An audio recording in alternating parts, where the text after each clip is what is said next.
ওই যে আমাদের পীরগঞ্জে একটা ভোটের আয়াত নাজিল হয়েছে, দেখি এদিক আছে নাকি, বলবো আসতে কম। হ্যাঁ, আমাদের পীরগঞ্জে আছে, এদিক নাও থাকতে পারে, আছে আছে, এদিকও আছে। এই দেখেন, মাইয়াশফা শাফাতান হাসানাতান ইয়াকুন লাহু নাসিবুম মিনহা, যে ব্যক্তি ভালো কোনো লোককে ভালো কাজের ব্যাপারে সুপারিশ করবে, মতামত দেবে, রায় দেবে, ভোট দেবে, সিল মারবে, ইয়াকুন লাহু নাসিবুম মিনহা, ওই ভালো লোকটা যত ভালো কাজ করবে সমস্ত ভালো কাজের সওয়াবের অংশ ভোটদানকারীর আমলনামায় আল্লাহ পৌঁছায় দিবেন। ওয়া মাইয়াশফা শাফাতান সাইয়্যা, যদি কেউ খারাপ লোকেরকে রায় দেয়, ভোট দেয়, সিল মারে, মতামত দেয়, হ্যাঁ, ইয়াকুল্লাহু কিফলুম মিনহা, ওই লোকটা নির্বাচিত হয়ে চেয়ারে বসে যত পাপের কাজ করবে, যত গম মারবে, যত দুর্নীতি করবে, যত সম্পদ আত্মসাৎ করবে, যত খারাপ কাজ, জেনা ব্যভিচারী, মদ জুয়া এগুলো চালু করে যত পাপের কাজ হবে, এই পাপের অংশ ভোটদানকারীর আমলনামায় কিফলুম মিনহা, ভোটদানকারীর আমলনামায় চলে যাবে। সূরা নিসা 85 নম্বর আয়াত আমাদের পীরগঞ্জের কোরআনে আছে, এদিকে নাও থাকতে পারে। দেখেন, সম্রাট জাহাঙ্গীরের কাছে একজন বুড়ি মহিলা অমুসলিম এসে বলতেছে, বাদশা নামদার, আমার ছেলে আপনার সেনাবাহিনীতে চাকরি করে, বাড়িতে আমি এবং আমার সুন্দরী পুত্রবধূ এই দুইটা মহিলা আমরা বাড়িতে থাকি, কিন্তু গতকালকে রাত্রে কে বা কারা আমার সুন্দরী পুত্রবধূর সতীত্ব নষ্ট করার জন্য, আমার স্ত্রীর, আমার ছেলের বউ, আমার পুত্রবধূর সতীত্ব নষ্ট করবার জন্য কে বা কারা আমার পুত্রবধূর উপরে রাত্রে হামলা চালাইছে, কিন্তু তার সতীত্ব নষ্ট করতে পারে নাই। যে কোনো সময় আবারও হামলা হতে পারে। মনে রেখো, আমার পুত্রবধূর চরিত্র, সতীত্ব যদি নষ্ট হয়ে যায়, তোমরা যে আল্লাহর ইবাদত করো, ওই আল্লাহর কাছে তোমাকে ছাড়বো না। তুমি যদি আমার পুত্রবধূর সতীত্বের গ্যারান্টি, মর্যাদা, সুরক্ষার ব্যবস্থা করতে না পারো, আমাকে সুযোগ দাও, তোমার এই রাষ্ট্র ছেড়ে আমি যেন অন্য কোথাও চলে যেতে পারি। সম্রাট জাহাঙ্গীর ডাক দিয়ে বলেন, বুড়িমা, আপনার বায়োডাটাটা লিখে দেন। বুড়ি তার ঠিকানা লিখে দিয়ে চলে গেল। রাত্রি যখন নেমে আসলো, সম্রাট জাহাঙ্গীর ওই বুড়ি মহিলার বাড়িতে, ওই বুড়ি মহিলার ঠিকানা অনুযায়ী বাড়িতে গিয়ে দেখেন প্রাচীরের আড়ালে একটা ঘোড়া দাঁড় করানো, ভিতর থেকে আওয়াজ আসতেছে, বাঁচাও বাঁচাও বলে। সম্রাট জাহাঙ্গীর প্রাচীর টপকায় ভিতরে ঢুকলেন। ঢুকে দেখেন বুড়ি মহিলা একটা ডিয়ার জ্বালায়া, বাতি একটা জ্বালায়া থরথর করে কাঁপতেছে বুড়ি মহিলা। সম্রাট জাহাঙ্গীর বলেন, বুড়ি মহিলা, বাতি নিভাও। বাতি নিভানো হলো। সম্রাট জাহাঙ্গীর তরবারিটা কোষমুক্ত করলেন, খোলা তরবারি।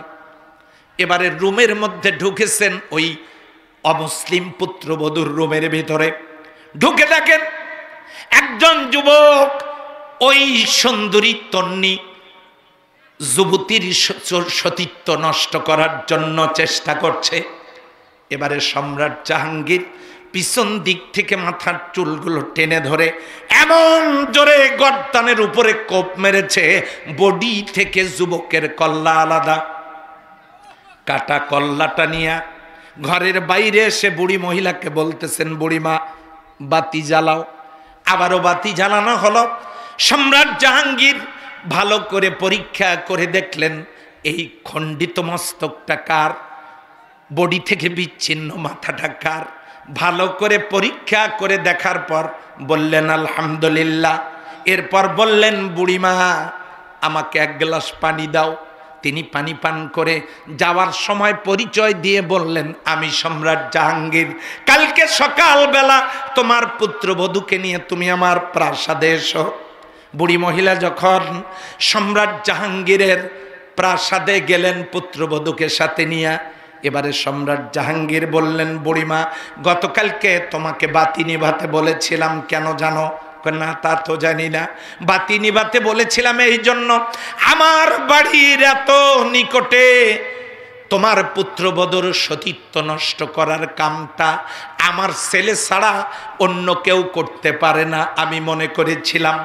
কিন্তু তার কাজ যদি বাতি জ্বালানো থাকে, ওর চেহারার দিকে তাকালে আমার মায়া লেগে যেতে পারে, আমি ন্যায় বিচার করতে পারবো না। কিন্তু বাতি জ্বালায়া দেখি সন্তানটা আমার না। আমি বলেছি আলহামদুলিল্লাহ। এরপর তোমার কাছ থেকে আমি পানি চেয়েছিলাম, তোমার কি মনে আছে? বুড়ি মহিলা বলেন, আমার মনে আছে। এবারে সম্রাট জাহাঙ্গীর বললেন, বুড়িমা পানি আমি এই জন্য চেয়েছিলাম, যখন তুমি আমাকে বলেছ তোমরা যে আল্লাহর বন্দিগি করো, গোলামি করো, আমার পুত্রবধূর সতীত্ব যদি নষ্ট হয়ে যায়, কিয়ামতের দিন তোমার আল্লাহর দরবারে তোমাকে ছাড়ব না। এই কথা শোনার পরের থেকে, তখন থেকে ঘটনার সঠিক বিচার না করা পর্যন্ত আমি জাহাঙ্গীর এক ফোঁটা পানিও পান করি নাই। এরপর সম্রাট জাহাঙ্গীর মাথার মুকুটটা খুলে অমুসলিম পুত্রবধূর পায়ের কাছে রেখে দিয়ে বলতেছেন, বুড়িমা আমি সম্রাট জাহাঙ্গীরের মাথার মুকুটের চাইতে তোমার পুত্রবধূর সতীত্বের মর্যাদা আমার আল্লাহর কাছে লক্ষ কোটি গুণ বেশি। আমার ভাইরা, ইসলাম ও মুসলিমদেরকে মর্যাদা দিয়েছে। সম্মানিত ভাই ও বোনেরা, আমার সামনে যে কিতাব, এই কিতাব কার? সন্দেহ আছে? এখন এই কিতাবটাই বিশ্বের আঙ্গিনায় ছিল না। আজ থেকে 1500 বছর পূর্বে এইটা ছিল না। যুগটা ছিল জেহালাতের অন্ধকারে নিমজ্জিত। এমন কোনো পাপ ছিল না সেই সময় যেটা সংগঠিত হতো না। সুদ, ঘুষ, দুর্নীতি, অশ্লীলতা, বেহায়াপনা, চুরি, ডাকাতি, ধর্ষণ, জেনা ব্যভিচারী, নারী নির্যাতন, মদ, জুয়া, হাউজি, লটারি, জীবন্ত কন্যা সন্তানকে কবরস্থ করা, মানুষের গলায় হাতে দড়ি লাগায় বাজারে নিয়ে গিয়ে বিক্রি করা, এই যখন পৃথিবীর অবস্থা, গোটা পৃথিবী যখন অশান্তির দাবানল দাউ দাউ করে জ্বলছিল, গোটা পৃথিবী যখন পাপের সাগর, ঠিক সেই সময় মা আমেনার কোল জুড়ে এই পৃথিবীকে আলোকিত করবার জন্য যে মহামানবের আবির্ভাব, তিনি হলেন মুহাম্মাদুর রাসূলুল্লাহ সাল্লাল্লাহু আলাইহি ওয়াসাল্লাম। তিনি জন্মগ্রহণ করলেন, করেই তিনি দেখেন, আহা এই সমাজের এই দুরবস্থা। আস্তে আস্তে বড় হলেন, জীবন থেকে চলে গেল 17টি বছর। চেষ্টা করলেন একা একা এই খারাপ মানুষগুলো, যারা দানবের মতো, দানবতার পরিবর্তে মানবতা কিভাবে সূচিত হতে পারে, সেই জন্য তিনি চেষ্টা চালালেন। বিশ্বাস করেন, 17 বছর চেষ্টা চালানোর পরেও ওই সমাজের একটি পাপও তিনি দূর করতে পারলেন না। চিন্তায় পড়ে গেলেন, কেমনে মানুষগুলোকে এই খারাপ জায়গা থেকে ভালো জায়গায় নিয়ে আসা যায়।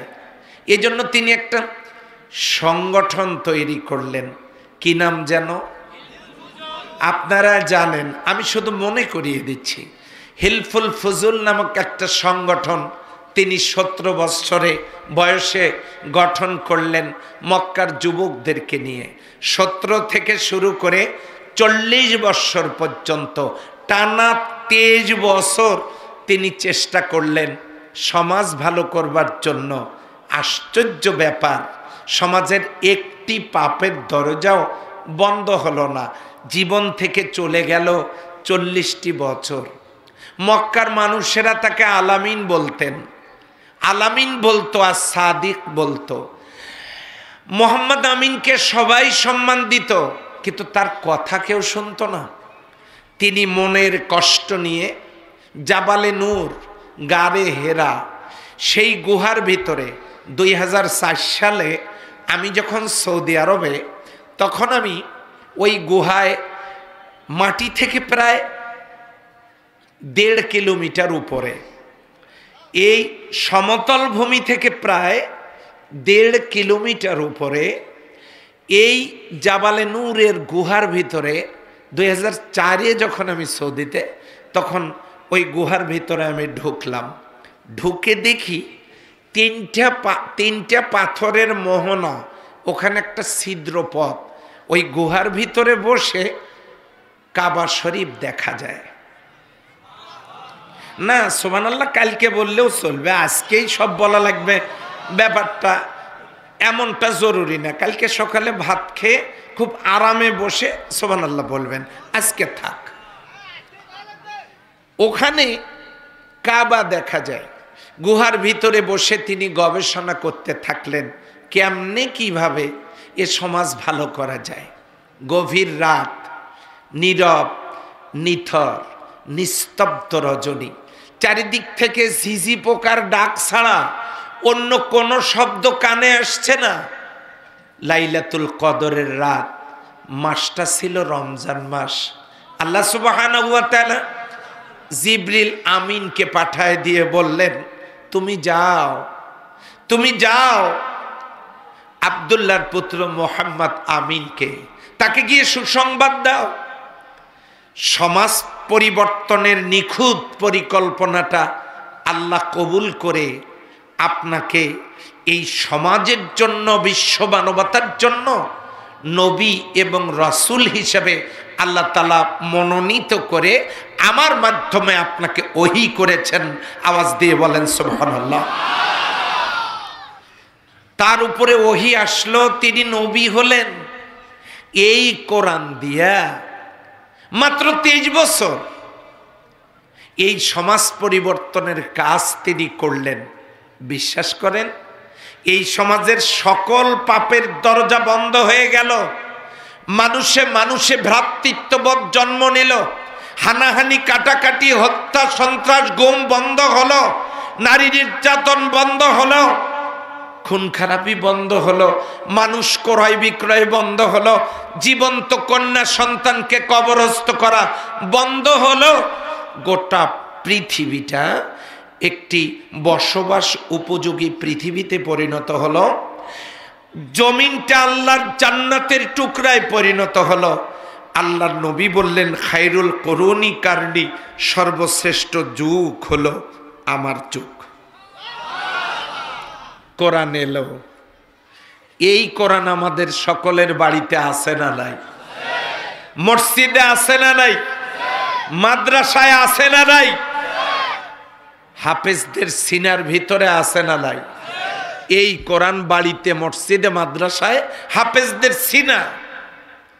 কিন্তু মাঝখানে একটা ঘটনা যে ঘটে গেছে, গাইবান্ধার ডিসি সাহেব তিনি চিঠি লিখেছেন হিঙ্গার পাড়ার জসিমের কাছে। হিঙ্গার পাড়ার জসিমের কাছে চিঠি লিখেছেন। এই চিঠি জসিমকে না পেয়ে এক লোককে বলেছেন, আপনি কি হিঙ্গার পাড়ার জসিমকে চেনেন?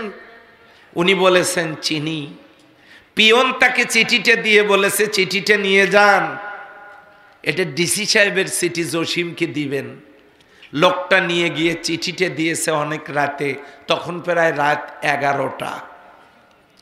চিঠিটা পাওয়ার পর জসিমের সারা রাত ঘুম নাই। চিঠি খুলে দেখে সেই চিঠি লেখা ইংরেজিতে, কিন্তু জসিম ইংরেজি পড়া জানতেন না। তিনি নঈমের মাকে ডাক দিয়ে বললেন, নঈমের মা, ডিসি সাহেবের চিঠি, তাও আবার ইংরেজিতে, আশপাশে কোনো ইংরেজি পড়ার লোক কি জানা লোক আছে? জসিমের মা, মানে নঈমের মা তখন জসিমকে জানায় যে শোনো, বক্সিগঞ্জে একজন আছে, তো রাতে আর কেমনে যাবা? জসিম সারাটা রাত ছটফট করে কাটায়া সকালবেলা গিয়া বারবার চিন্তা জসিমের, যে ডিসি সাহেবের ইংরেজিতে লেখা চিঠি, তিনি কি আমার মেয়েকে বিয়ে করতে চাইলেন? আমার বিরুদ্ধে কি কোনো মামলা হইল, নাকি আমার জমিগুলো সব লিখে নিল, না নিলাম হয়ে গেল আমার বাড়ি ঘর? কি লেখা আছে? কোন রকম ছটফট করে রাত কাটায়া সকালবেলা উঠে তিনি চলে গেছেন বকশীগঞ্জে ওই লোকের কাছে। ও ভাই, ডিসি সাহেবের চিঠি ইংরেজিতে বুঝি না, পড়তেও পারি না, একটু বুঝায় দেন তো কি লিখেছে। তখনই বকশীগঞ্জ থেকে ওই লোক তাকে পড়ে শুনাইলেন ডিসির মর্ম। সম্মানিত ভাইয়েরা, এ কথাটা বাস্তব না, একটা উদাহরণ। এবার আপনারা বলেন তো, আমার আল্লাহ কয়টা ডিসির সমান? 13 জন হবে মনে হয়, 37 জন, 1100 ডিসির মতো হতে পারে না। আচ্ছা, হাজার হাজার লক্ষ লক্ষ কোটি কোটি ডিসির ডিসি, মহাডিসি, বিশ্ব ডিসির স্রষ্টা, আওয়াজ দিয়ে বলুন কে? আপনি ডিসি সাহেবের চিঠি পাওয়ার পর বুঝতে না পারার কারণে আপনার পেরেশানি, ছটফট করে রাত কাটানো, আর ডিসির ডিসি, মহাডিসি, বিশ্ব ডিসির স্রষ্টা যিনি মাহবুব, তার পাঠানো চিঠি আরবিতে যে কোরআন, এইটা বোঝার জন্য পেরেশানি আপনার আমার কতটুকু যদি না থাকে, আপনি আমার আল্লাহকে ডিসির চাইতে ছোট বানালেন। আর এই ছোট বানানোর কারণে আপনি নিজে মুশরিকদের কাতারে শামিল হলেন। এজন্য আপনি আল্লাহর চাইতেও ডিসির চিঠিকে গুরুত্ব দিলেন, আমার আল্লাহর কোরআনকে গুরুত্ব দেন নাই। কথা বলেন ঠিক কি? সম্মানিত ভাইয়েরা, আমার আল্লাহ তাআলা সেই চিঠিতে বিশ্ব মানবতার জন্য কি লিখেছেন, আমরা সেখান থেকে আলোচনা শুনবো ইনশাআল্লাহ। আমরা কি আল্লাহকে ডিসির চাইতে গুরুত্ব কম দেওয়া উচিত না বেশি?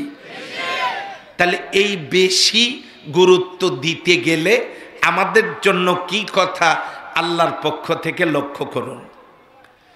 আমরা সেই আলোচনা শুনব দল মত নির্বিশেষে। এরা উঠলো কেন? ওঠার কেউ দরকার হলে এখন ওঠেন, কয়েক মিনিট আলোচনা করব, এর ভিতরে ওঠাউটির চেষ্টা করবেন না। আপনারা ওঠেন, অথচ আল্লাহর এই গোলামের হাতে হাত দিয়ে পর্যন্ত 19 জন মুসলিম আল্লাহর কোরআন শুনে ইসলাম কবুল করেছে। কয়েক মিনিট অপেক্ষা করুন, কষ্ট আমি দিব না, একটু কোরআন থেকে আলোচনা শুনি। রাজি আছি? দিলটাকে নরম করে সবাই মিলে পড়ুন। কেন? সূর্যের আলো শুধু মুসলিমদেরকেই দেয়, হিন্দুদের জমিতে পড়ে না। অক্সিজেন শুধু খ্রিস্টানেরা পায়, হিন্দু মুসলিম পায় না। আল্লাহর দেওয়া সূর্যের আলো যেমন সবার কাজে লাগে, আল্লাহর দেওয়া অক্সিজেন যেমন সবার কাজে লাগে, আল্লাহর দেয়া নিয়ামত যেমন সবাই খায়, আল্লাহ যেমন সবাইকে একই রকম অঙ্গ প্রত্যঙ্গ দিয়ে তৈরি করেছেন, এগুলা যদি সব আল্লাহর নিয়ামত আমরা সবাই ভোগ করি, তাহলে আল্লাহর কালাম সবার দরকার। আওয়াজ দিয়ে বলেন আছে না নাই? সেই জন্য দল মত নির্বিশেষে আসুন সবাই পড়ি। আউযু বিল্লাহি মিনাশ শাইতানির রাজিম। বিসমিল্লাহির রাহমানির রাহিম। বিতাড়িত মুরতাদ শয়তান থেকে আল্লাহর দরবারে আত্মরক্ষা করছি, দয়াময় আল্লাহর নামে শুরু করছি। সূরা বনি ইসরাইল, ইসরাইলের বংশধর। সূরাটার নাম মাক্কি জীবনে হিজরতের আগে সূরাটা নাজিল হয়েছে। মোট আয়াত 111, রুকু 12টা। সেখান থেকে তেলাওয়াত করেছি একটি মাত্র আয়াত, আয়াতের নাম্বার 82। আওয়াজ দিয়ে বলেন আল্লাহু আকবার। কোন সূরা? কোন সূরা বলতেছে? 82 সূরা বনি ইসরাইল, আয়াত নাম্বার কত? আমাদের পীরগঞ্জের পৌরসভার কোরআনে এই আয়াতটা নাজিল হয়েছে। এদিকেও হয়েছে নাকি? আছে? হ্যাঁ, বাড়িতে গিয়ে দেখবেন কি আছে এখানে। সেখান থেকে আমরা আলোচনা শুনবো ইনশাআল্লাহ। কেন শুনবো? কেন শোনা দরকার? 1971 সালে বাংলাদেশ স্বাধীন হয়েছে। স্বাধীনতার 53 বছর চলে গেল। একের পর এক আমার দেশে ক্ষমতার পরিবর্তন হয়েছে। ওই চেয়ারগুলোতে যারা গিয়ে বসেছেন পালা বদল করে, একবার এক দল, আর একবার আর এক দল, আর একবার আর এক দল, 53 বছর যারা রাষ্ট্র ক্ষমতা পরিচালনা করেছেন সবাই মুসলিম মায়ের সন্তান। কথা বলেন ঠিক কিনা? কিন্তু মুসলিম মায়ের সন্তান হওয়ার পরেও তারা আল্লাহর কোরআন দিয়া দেশ পরিচালনা না করবার কারণে একটি পাপের দরজাও তারা বন্ধ করতে পারেন নাই। সুদ চালু আছে না নাই? ঘুষ, জেনা, ব্যভিচারী, অশ্লীলতা, বেহায়াপনা, নারী নির্যাতন, মদ, জুয়া, খুন, গুম সব চালু আছে, বন্ধ করতে পারে নাই। অথচ মুসলিম মায়ের সন্তান আপনারা যদি কোরআন ছাড়া দেশ ভালো করতে পারতেন তাহলে 53 বছরে করে দেখাতে ব্যর্থ হলেন কেন? আপনারা পারেন নাই। আগামী দিনে পারবেন তার গ্যারান্টি কি? জনগণের সামনে যখন গিয়ে বলবেন এবার একটু সুযোগ দেন, আমরা করিয়া দেখাইব, তাহাদেরকে ধরিয়া বলুন আপনারা তো ছিলেন চেয়ারে, তখন করেন নাই কেন? বোঝাই যাচ্ছে কোরআন ছাড়া সম্ভব না। কথা বলে ঠিক না? এই জন্য আমাদেরকে কোরআন থেকেই আলোচনা শুনতে হবে। অবশ্যই কোরআনের কাছে সারেন্ডার করতে হবে। এই জন্য লক্ষ্য করুন, অনুনাজ্জিলু মিনাল কুরআনি মা হুয়া শিফাউম ওয়া রাহমাতুল লিল মুমিনিন।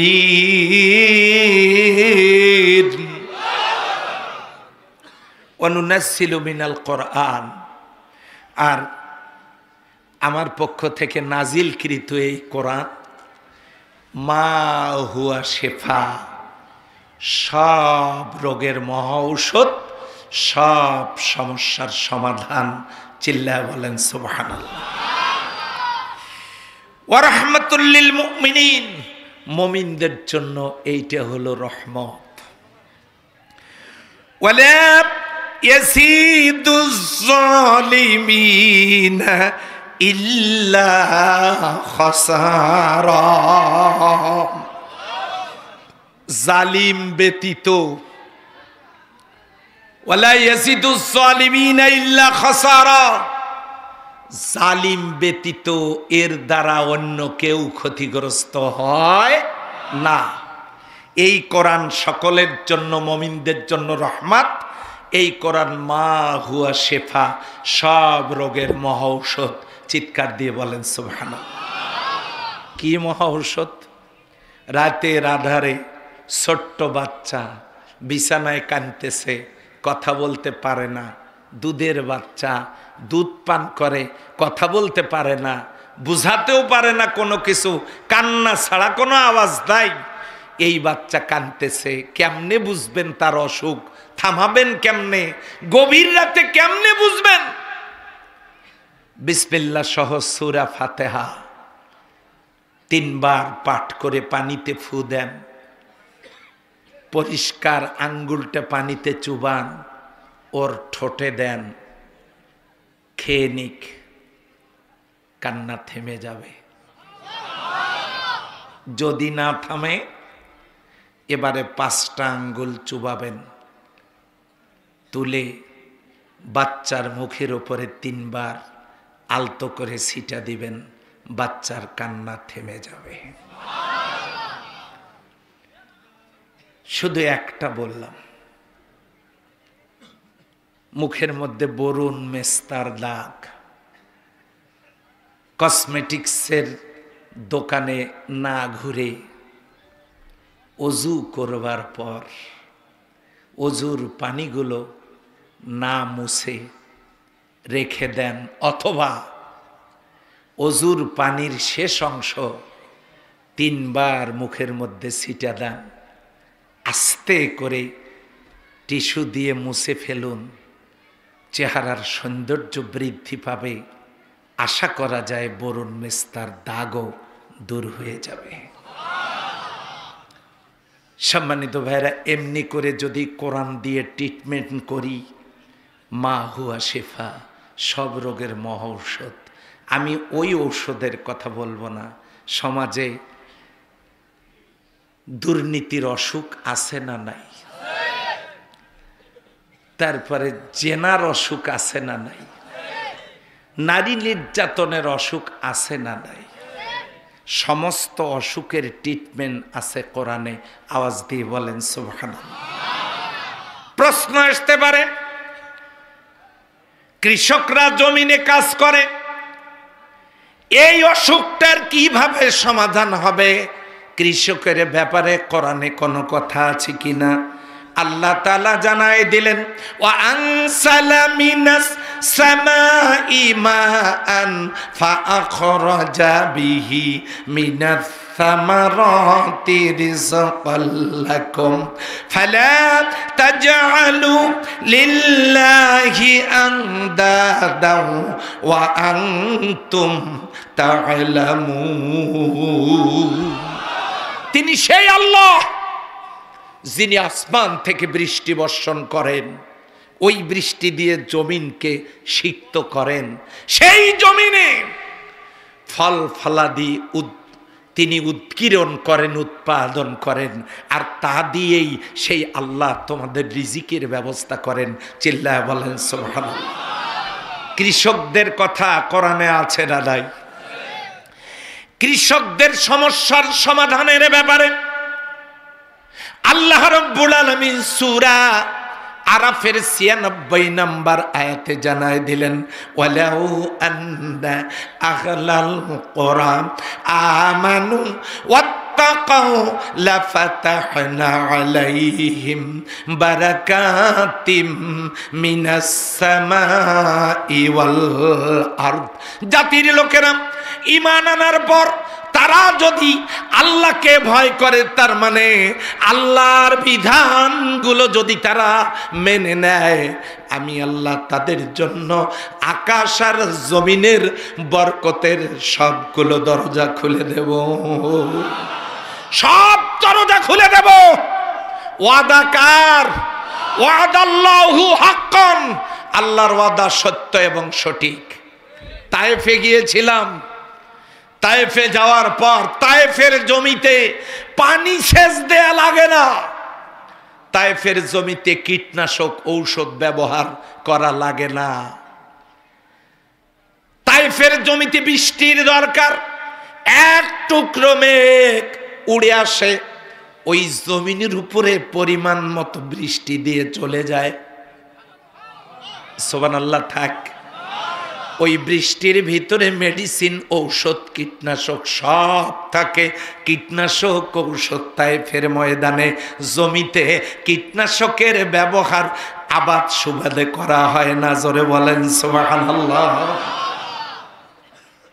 লাফাতানা আলাইহিম বারাকাতিম মিনাস সামা, আসমানের বরকতের দরজা খুলে দেব। ওয়াল আরদ, জমিনের বরকতের দরজা খুলে দেব। জমিনের বরকতের দরজা কি? রাশিয়া এবং আমেরিকা 20-40 বছর যুদ্ধ করে আফগানিস্তানটাকে তামা তামা করে দিয়ে তারা বিদায় নিয়ে চলে গেল লুটপাট করে। মুসলমানেরা আফগানিস্তান, এই পাহাড় মরুভূমির দেশে আফগানিস্তান যখন রাশিয়া আমেরিকা ছেড়ে দিয়ে চলে গেল, মুসলমানেরা আফগানিস্তানে কোরআনের আইন চালু করলেন। কোরআনের আইন চালু করবার পর মাত্র 2 মাস পর আপনার হাতে যদি 3G সেট থাকে, আপনি বাড়িতে গিয়ে সার্চ দেবেন আফগানিস্তানে পান্নার খনি। ইসলামী রাষ্ট্র প্রতিষ্ঠার পর মাত্র 2 মাস পর আফগানিস্তানের জমিনের নিচ থেকে আমার আল্লাহ তাআলা পান্নার খনি আফগান মুজাহিদদের হাতে দিয়ে দিলেন। বিশ্বের অর্থনীতিবিদরা বলেছেন এই মরুভূমির দেশটা, এই পাহাড়ি দেশটা এই পান্নার খনি পাওয়ার পর দেশটার অর্থনৈতিক অবস্থা এতটা উন্নতির দিকে এগিয়ে যাচ্ছে, অল্প কিছুদিনের ভিতরে আফগানিস্তান বিশ্বের মানচিত্রে সুপার 10-এ চলে আসবে অর্থনীতির দিক থেকে। পান্না হীরার চাইতেও দামি। আপনি লিখে সার্চ দিবেন আফগানিস্তানে পান্নার খনি, আপনি নিজের চোখে দেখতে পাবেন। সম্মানিত ভাইয়েরা, সৌদি আরবে আমার আল্লাহ 5টা খনি দান করেছেন। কয়টা? স্বর্ণের খনি, তেলের খনি, গ্যাসের খনি, কয়লার খনি, পাথরের খনি সৌদি আরবে আল্লাহ দান করেছেন। এই খনিগুলো সৌদি আরবে আল্লাহর কোরআনের আইন চালু হওয়ার কারণে সৌদি আরবের কোন লোক পৃথিবীর কোন দেশে চাকরি খোঁজার জন্য যায় না। ও আল্লাহর বান্দা বান্দিরা, মনোযোগ দিয়ে কান লাগান, কলিজার টুকরা যুবকেরা, আমার দেশের মাটির নিচে আমার আল্লাহ রব্বুল আলামিন 7টা খনি দান করেছেন। কয়টা? আমার পীরগঞ্জে 2টা খনি। শহীদ আবু সাইদ যে জমিনের উপরে শুয়ে আছে, সে শুয়ে আছে কয়লার খনির উপরে। 9 কিলোমিটার এরিয়া জুড়ে কয়লা। দক্ষিণ পূর্ব এশিয়ার সর্ববৃহৎ কয়লার খনি আমার থানায়। বাংলাদেশের 100 বছরের কয়লার চাহিদা পূরণ করে এই কয়লা বিদেশে রপ্তানি করা যাবে, সেই কয়লার খনি আমার থানায়। আমার থানায় আরও একটা খনি, লোহার খনি। আমি জানি আপনারা এটা শুনে কেন সুবহানাল্লাহ বলেন না? হিংসা হিংসা হিংসা হিংসার কারণে যে হুজুর আপনার থানায় 2টা খনি, সুবহানাল্লাহ বললে আপনিই বলবেন, আমরা কেন বলবো? আমার থানায় 2টা খনি। গোটা দেশের মাটির নিচে বিভিন্ন জায়গায় কয়লার খনি। ঠাকুরগাঁও হরিপুর থেকে দৈনিক 500 ব্যারেল করে তেল উঠতেছে, ওটা একটা তেলের ছোট কূপ। আল্লাহ তাআলা সিলেটে আরেকটা তেলের কূপের সন্ধান দিলেন, ওখানে 600 ব্যারেল তেল ওঠে। 5 আর 6 1100 ব্যারেল তেল দিয়ে বাংলাদেশ চলবে না।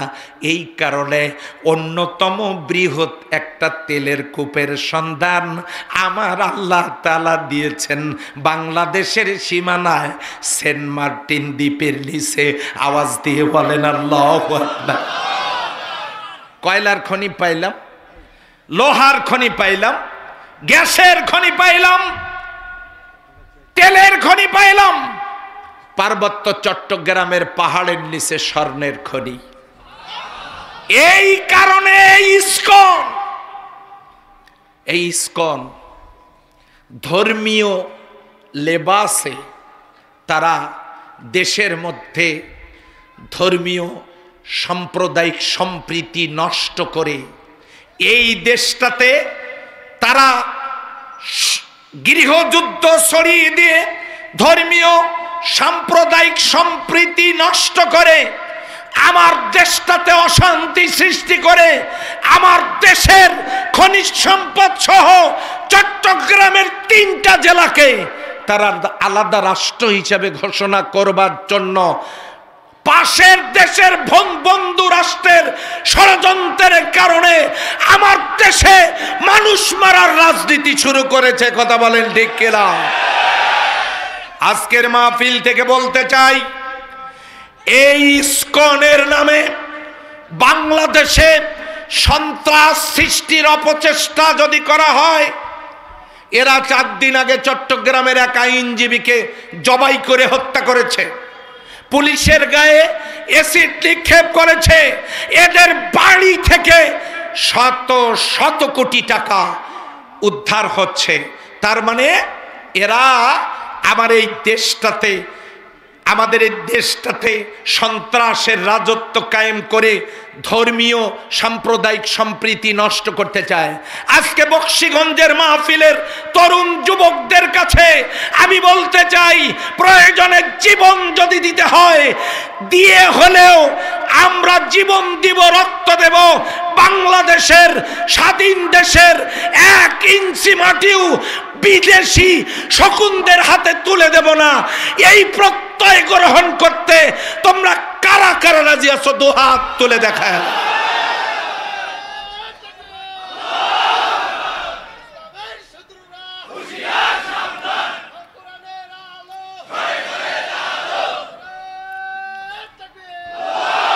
সম্মানিত ভাইয়েরা, পার্বত্য চট্টগ্রামের পাহাড়ের নিচে স্বর্ণের খনি, এই কারণে 3টে জেলাকে তারা আলাদা রাষ্ট্র ঘোষণার দাবি করেছে। মামুবাড়ির আবদার।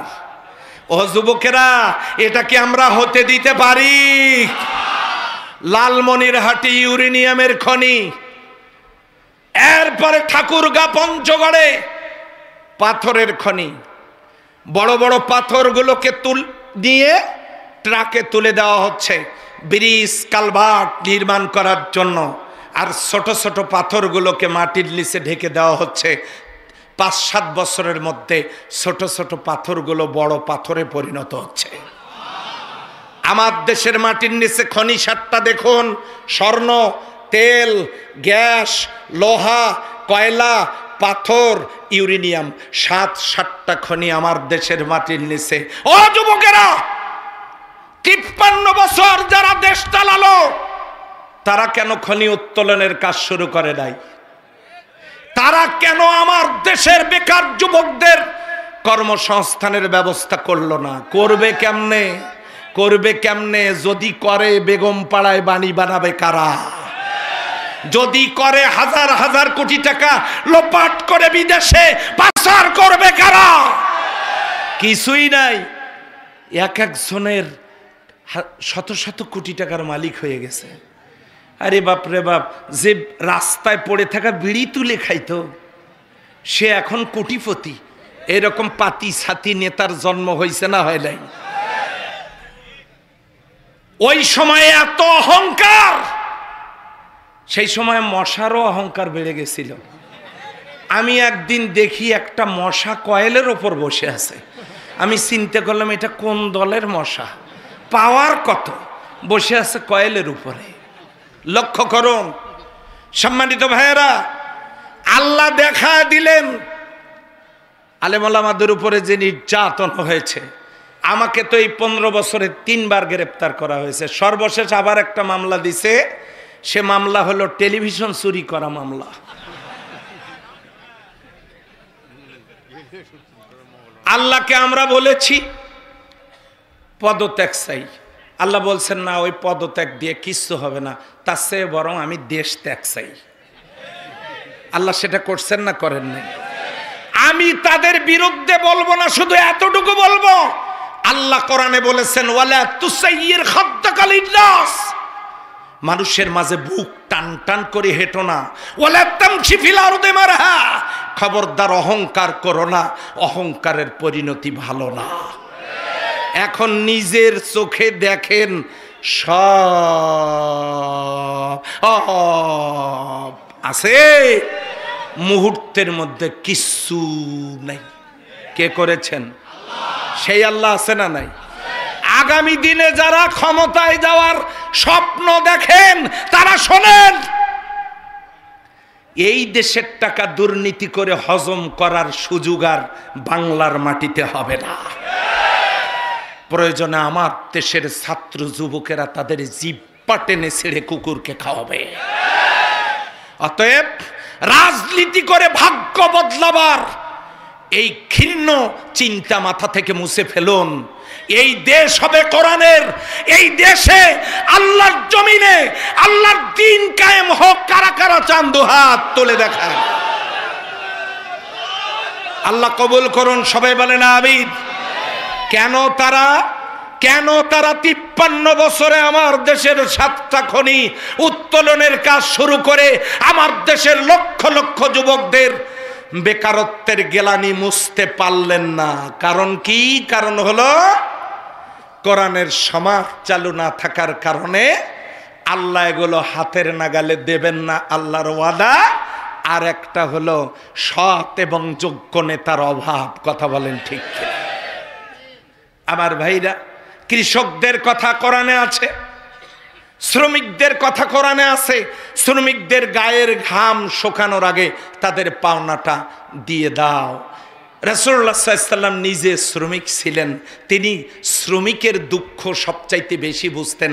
শ্রমিকের কথা কোরআনে আছে, শ্রমিক সমস্যার সমাধান কোরআনে, কৃষকের সমস্যার সমাধান কোরআনে, শিক্ষা ব্যবস্থার সমস্যার সমাধান কোরআনে। আল্লাহ বলছেন ইকরা বিসমি রাব্বিকাল্লাযী খলাক।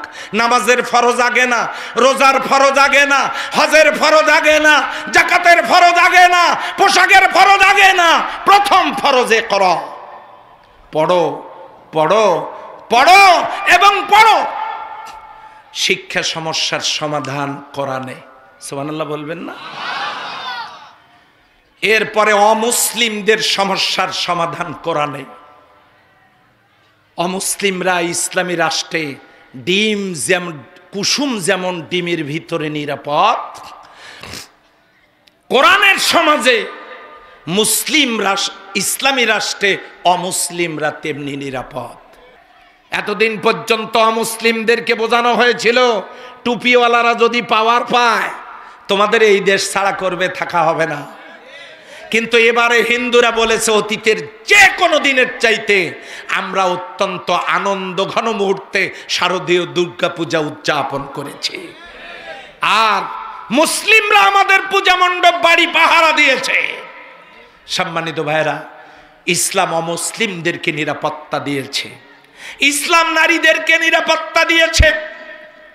আগের যুগে নারীদেরকে জীবন্ত কবর দেওয়া হতো, ইসলাম নারীদেরকে মর্যাদা দিল। আল্লাহর নবীর সাহাবী একজন এসে বিশ্ব নবীকে জিজ্ঞাসা করছেন, ওগো নবীজি, খেদমত করব কার? তোমার মার। তারপরে কার? তোমার মার। তারপরে কার? তোমার মার। তারপরে কার? তোমার পিতার। মায়ের কথা আল্লাহর নবী 3 বার বলেছেন। আওয়াজ দিয়ে বলেন সুবহানাল্লাহ। ইসলাম নারীদেরকে মর্যাদা দিয়েছে। ইসলাম বলেছে আল জান্নাতু তাহতা আরজুলি উম্মাহা, তোমার মায়ের পায়ের নিচে তোমার জন্য জান্নাত। সম্মানিত ভাইরা, ইসলাম নারীদেরকে মুক্তি দিল। যে নারীর কোনো মর্যাদা ছিল না সেই নারীদেরকে মুক্তি দিল। ইসলাম অমুসলিমদেরকে নিরাপত্তা দিল। ইসলাম শ্রমিকের মর্যাদা দিল। ইসলাম কৃষকদের উপকরণ সহ কৃষকদের মর্যাদা দিল। ইসলাম শিক্ষানীতি দিল, ইসলাম সংস্কৃতি দিল, ইসলাম রাজনীতি দিল, ইসলাম অর্থনীতি দিল, ইসলাম সমাজনীতি দিল, ইসলাম আন্তর্জাতিক নীতি দিল, ইসলাম দেশ পরিচালনার যোগ্য কাঠামো দিল। আওয়াজ দিয়ে বলেন সুবহানাল্লাহ। সেই কোরআন আমাদের বাড়িতে আর প্রত্যেক জায়গায় আমাদের অসুখ অসুখ অসুখ আর অসুখ। এখন যারা বিয়ে করে নাই তারা চিন্তা করতেছে আমাদের কথাও কি কোরআনের ভিতরে আছেই। এটা যদি না বলি ওদের মন খারাপ হবে। তোমাদের সমস্যার সমাধানও বিয়ে করো নাই কারা? হাত তোলো দেখি। শরমে হাত তুলতেছে না। জি, হাত তামান। যারা বিয়ে করেন নাই তাদের সমস্যার সমাধান কোরআনে কি? রব্বানা হাবলানা মিন আজওয়াজিনা, আল্লাহ শিখায় দিলেন, বউ যদি দরকার হয় আমার কাছে চাও। মহিলাদেরকে শিখায় দিলেন, স্বামীর যদি দরকার হয় আমার কাছে চাও। কিন্তু আমার দেশের ছেলেরা আল্লাহর কাছে না চাইয়া গার্লস স্কুল আর মহিলা কলেজের সামনে এতিমের মতো দাঁড়ায় থাকে। কথা বলেন ঠিক কিনা? এতিমের মতো, মনে হয় কেউ নাই। আমি যুবকদেরকে বলছি, যুবতীদেরকে বলছি, প্রজাপতির পিছনে ছুটে লাভ কি? বাড়িতে ফুলের বাগান করো। প্রজাপতি ধরতে যাবা, প্রজাপতির ডানা ভেঙে যাবে, প্রজাপতি মরে যাবে, প্রজাপতি আহত হবে, প্রজাপতি নিহত হবে, উড়ে যাবে, দেখা পাবে না। তার চাইতে ফুলের বাগান বাড়িতে করো, প্রজাপতি নিজে ফুলের বাগানে আসবে। তুমি মেয়েদের পিছনে ছুটবা কেন? তুমি যোগ্যতা অর্জন করো, তুমি নিজে যোগ্যতা অর্জন করবো। শুধু মেয়ে না, মেয়ের মা শুদ্ধে আসবে। অবশ্য সেটা আসবে শাশুড়ি হয়ে। কথা বলে ঠিক কিনা? মা বোনদেরকে বলবো, প্রিয় বোনেরা, তোমরা প্রজাপতির পিছনে ছুটবে কেন? তোমরা যোগ্যতা অর্জন করো। শুধু ছেলে না, ছেলের বাবাও আসবে শ্বশুর হয়ে। রব্বানা হাবলানা মিন আজওয়াজিনা, আল্লাহ বউ দাও, আল্লাহ স্বামী দাও। এই দোয়ার ভিতরে বিয়ের ব্যবস্থা হয়ে গেল। এরপরে দোয়া যুররিয়াতিনা, আল্লাহ আমাদেরকে সন্তান দাও। এমন সন্তান দিও না ডিপ জলের মতো, সন্তান দাও। কেমন সন্তান দিবা? যুররিয়াতিনা কুররাতা আয়ুনি ওয়াজআলনা লিল মুত্তাকিনা ইমামা। এমন সন্তান দাও যাদেরকে দেখলে আমাদের চক্ষু শীতল হয়ে যায়। এমন সন্তান তুমি আমাদেরকে দাও। বিয়ে সমস্যার সমাধান, বাচ্চা সমস্যার সমাধান, কৃষি সমস্যার সমাধান, এরপরে ব্যবসা সমস্যার সমাধান, এরপরে রাজনীতি সমস্যার সমাধান, অর্থনীতি সমস্যার সমাধান, সংস্কৃতি সমস্যার সমাধান, নারীদের সমস্যার সমাধান, অমুসলিম সমস্যার সমাধান, সব সমস্যার সমাধান দিতে পারে। সব সমস্যার সমাধান দিতে পারে আল কোরআন। এই কোরআন বাড়িতে, এই কোরআন বাড়িতে পড়ে আছে, সেই কোরআন আমরা পড়ি না। হ্যাঁ, জসিম খুঁজতে গেছে ইংরেজি জানা লোক, সেই কোরআন আমরা শিখি না। আর সেই কোরআন শেখানো মাদ্রাসাগুলোতে পদ নিয়ে, দায়িত্ব নিয়ে কত যে খোঁচাখুচি চলে, চলে কি চলে না? কমিটি নিয়ে দ্বন্দ্ব, এগুলো কোনো দ্বন্দ্ব থাকবে না। আল্লাহ যদি কোরআনকে রাষ্ট্রীয় ক্ষমতায় নিয়ে যায়, এই প্রতিষ্ঠানগুলো ইনশাআল্লাহ সম্মানের অনন্য উচ্চতায় পৌঁছে যাবে। জোরে বলেন সুবহানাল্লাহ। সম্মানিত ভাইরা, এই জন্য আল্লাহ বলছেন, অনুনাজ্জিলু মিনাল কুরআনি মা হুয়া শিফাউম ওয়া রাহমাতুল লিল মুমিনিন। অনুনাজ্জিলু মিনাল কোরআন মা হুয়া শিফা, এই নাজিল করা কোরআন সব রোগের মহা ঔষধ। এটা মুমিনদের জন্য রহমত। কোরআন আমাদের জন্য রহমত হোক, এটা কি আমরা চাই? আওয়াজ দিয়ে বলতে হবে, ও যুবকেরা চাই। তাহলে শর্ত হলো 5টা। জোরে বলেন কয়টা? আরো জোরে। জোরে হলো না? অভ্যাস করেন। সামনে তো আসতেইছে। কোন দলের সিঙ্গাড়া মার্কা কর্মী হওয়া যাবে না। সিঙ্গাড়া মার্কা কর্মী হয়ে কি করবেন? হ্যাঁ, বিস্কিট জিন্দিগিত খান নাই, চা খান নাই, টাকা নাই, রোজা রাখেন, পরনে কাপড় নাই, ছেঁড়া কাপড় তালি দিয়ে পড়েন, তারপরেও কারো সিঙ্গাড়া মার্কা কর্মী হয়েন না। ওই যে আমাদের পীরগঞ্জে একটা ভোটের আয়াত নাজিল হয়েছে, দেখি এদিক আছে নাকি, বলবো? আসতে কন। হ্যাঁ, আমাদের পীরগঞ্জে আছে, এদিক নাও থাকতে পারে। আছে আছে, এদিকও আছে। এই দেখেন, মাইয়াশফা শাফাতান হাসানাতান ইয়াকুন লাহু নাসিবুম মিনহা, যে ব্যক্তি ভালো কোনো লোককে ভালো কাজের ব্যাপারে সুপারিশ করবে, মতামত দেবে, রায় দেবে, ভোট দেবে, সিল মারবে, ইয়াকুন লাহু নাসিবুম মিনহা, ওই ভালো লোকটা যত ভালো কাজ করবে সমস্ত ভালো কাজের সওয়াবের অংশ ভোটদানকারীর আমলনামায় আল্লাহ পৌঁছায় দিবেন।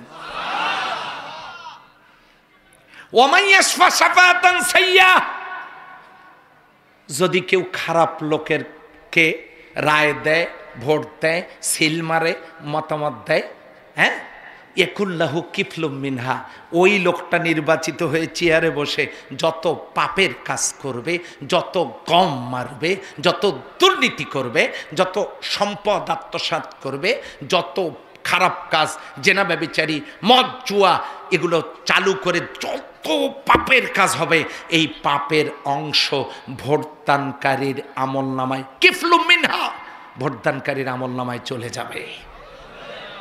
সূরা নিসা 85 নম্বর আয়াত আমাদের পীরগঞ্জের কোরআনে আছে, এদিকে নাও থাকতে পারে। দেখেন, এখন কেউ কেউ মনে করতেছে ওই জন্য আমি ভোট সেন্টারে যাবই না। কে ভালো কাজ করবে, কে মন্দ কাজ করবে, কে জানে। যারা যাবে না তার কি হবে শোনেন, তার কি হবে সেটাও শোনেন। ওই লোকটা ভোট দিতে গেলে সৎ মানুষটা নির্বাচিত হইতো, যায় নাই তাই নির্বাচিত হয় নাই। চেয়ার কি ফাঁকা থাকবে? আর একজন খারাপ লোক ওই চেয়ারে বসবে।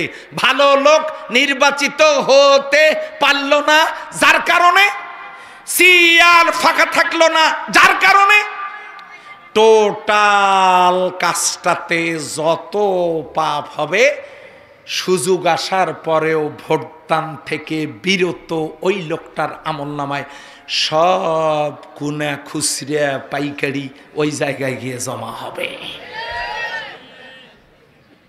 সম্মানিত ভাইয়েরা, এখানে আমি দাঁড়াই নাই, ভোটও আপনাদেরকে দিতে বলছি না, আপনারা একটু চিন্তা করবেন।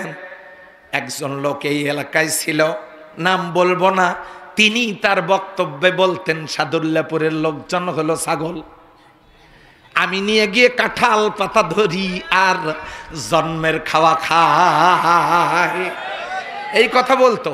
আপনাদেরকে ছাগল বলতো, কাঁঠাল পাতা মানে টাকা, উনি টাকা বিতরণ করতেন আর সাদুল্লাপুরের লোকেরা নাকি খাইতো।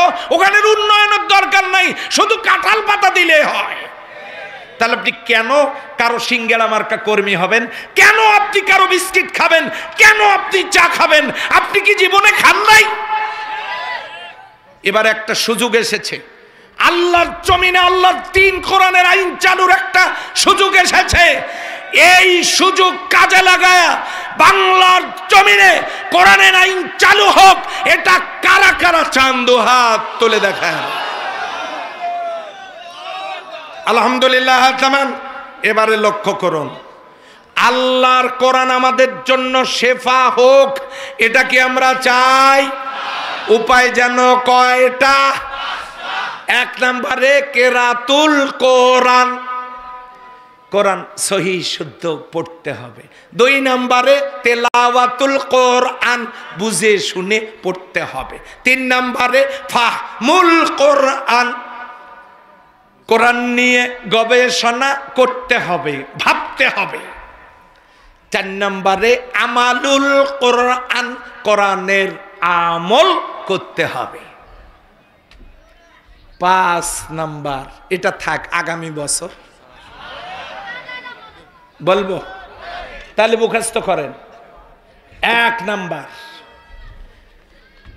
কেরাতুল কোরআন, তেলাওয়াতুল কোরআন, ফাহমুল কোরআন, আমালুল কোরআন পড়তে হবে, সহি শুদ্ধ বুঝে শুনে পড়তে হবে, গবেষণা করতে হবে, আমল করতে হবে। পাঁচ নাম্বারটা আগামী বছর। পাঁচ নাম্বার হলো ইকামাতুল কোরআন, ইকামাতুল কোরআন কি? কায়েম কি? পড়ে থাকা জিনিস তুলে দাঁড় করানোর নাম হলো কায়েম করা। কোরআন বাড়িতে টেবিলের উপর পড়ে আছে, কোরআন মসজিদে তাকে পড়ে আছে, মাদ্রাসার রেলের উপর কোরআন পড়ে আছে, জানালায় পড়ে আছে, বাক্সের উপর পড়ে আছে। পড়ে থাকা কোরআন তুলে দাঁড় করানো, তার মানে ভিতরের কথাগুলো, আইনগুলো জমিনে কায়েম করা, প্রতিষ্ঠিত করা, দাঁড় করানোর নাম হলো কোরআন কায়েম করা। কথা বলেন ঠিক কিনা? নুরানি কায়দায় বললাম। কোন কায়দা? নুরানি কায়দায় বললাম। আপনারা নুরানি কায়দায় শিখছেন, আমিও নুরানি কায়দায় বললাম। পড়ে থাকা জিনিস সোজা করে দাঁড় করানোর নাম হলো কায়েম করা। এখন কি কোরআন কায়েম আছে না ঘরে ঘরে পড়ে আছে? তাহলে কোরআনের আইন কায়েম না করা পর্যন্ত কারো বাবাও সমাজ থেকে কোনো পাপ বন্ধ করতে পারবে না। কোরআনে কায়েম হলে কেমনে বন্ধ হবে এবার শোনেন। কোরআনের কথা যারা বলে তারা দুর্নীতিবাজ নয়, তারা নেশাখোর নয়, তারা গাছের ধাক্কা দিয়ে বলে না ভাইজান সাইড দেন, তারা বেনামাজি না। এই জন্য যারা কোরআন কায়েমের কথা বলে না তাদের মধ্যে দুর্নীতিবাজ আছে, তাদের মধ্যে বিয়ানামাজি নামাজ চুরি করে কাজা করা লোক আছে, তাদের মধ্যে নেশাখোর আছে, গাছের ধাক্কা দিয়ে বলে ভাইজান সাইড দেন। এরকম লোক আছে না নাই? মদ খায়, ঢুলাঢুলি করে, বাড়িতে যায়, স্ত্রী জিজ্ঞাসা করে এত রাত হইল কেন? কয় মা তুই বুঝবি না। আবার গাছের ধাক্কা দিয়ে বলে ভাইজান সাইড দেন। ওই নেতাদেরকে ধরবেন, আপনার দল করব, গ্যারান্টি দিতে পারবেন আপনার দলে দুর্নীতিবাজ নাই, তাহলে আপনার দল করব। ওই নেতাদেরকে ধরে বলেন আপনার দল করব, গ্যারান্টি দিতে পারবেন আপনার দলে নেশাখোর নাই, আপনার দল করব, গ্যারান্টি দেন নেশাখোর নাই। ওই দল করব, গ্যারান্টি দিতে পারবেন আপনার নেতা কর্মীরা সবার নামাজ পড়ে, গ্যারান্টি দেন আপনার দল করব। যদি এমন দল খুঁজে পান করবেন, আর যদি না পান কারো সিঙ্গাড়া মার্কা কর্মী হওয়ার দরকার নাই। আসুন সবাই মিলে, কোরআন যে আমাদের জন্য রহমত আর জালিমদের জন্য ক্ষতির কারণ, আমরা কি মুমিন হব না জালিম হব? আমরা কি ডানপন্থী হব না বামপন্থী হব? ডানপন্থী কারা? এই দেখেন আলিফ লাম মিম যালিকাল কিতাবু লা রাইবা ফি, কোন দিক থেকে? হ্যাঁ, কোরআনওয়ালারা ডাইনপন্থী, কিয়ামতে ডাইন কাতারে দাঁড়াবে, জান্নাতে যাবে। ফাদখুলি ফি ইবাদি ওয়াদখুলি জান্নাতি। আসুন সেই জান্নাতের পথে আমি আপনাদেরকে আহ্বান জানাচ্ছি। We call you to the teaching of Islam, to the guidance of Islam, to the rules of Islam, to the way of Islam. If this means politics to you, then this is our politics. আমরা আপনাকে ইসলামের সমান আদর্শ, শাশ্বত বিধান, অনন্য শিক্ষার দিকে ডাকছি। আপনি যদি এটাকে রাজনীতি মনে করেন তাহলে এটাই আমাদের রাজনীতি। নারী পুরুষ জাতি ধর্ম বর্ণ নির্বিশেষে আসুন কোরআনের সব সমস্যার সমাধান পাওয়ার জন্য কোরআনের সমাজ কায়েম করি, সমাজকে আলোকিত করি, নিজেরা আলোকিত হই। আমি সহ আল্লাহ আমাদের সকলকে কবুল করুন বলে আমিন।